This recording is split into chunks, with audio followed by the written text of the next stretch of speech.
ကျေးဇူးကုန်တော်အပေါင်းတရား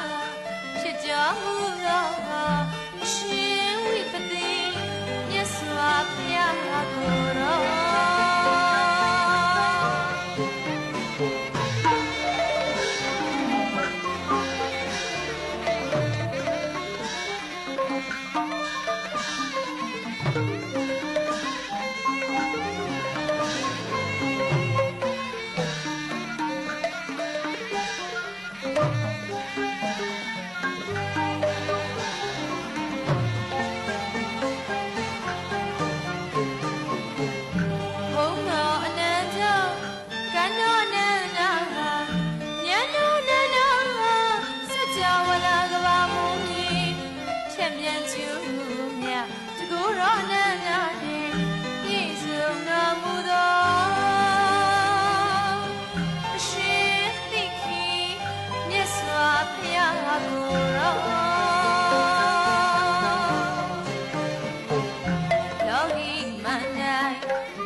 စွာဘုရားကိုယ်တော်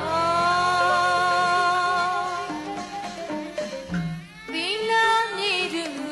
မေယုသမာရီကိုရစိပညာ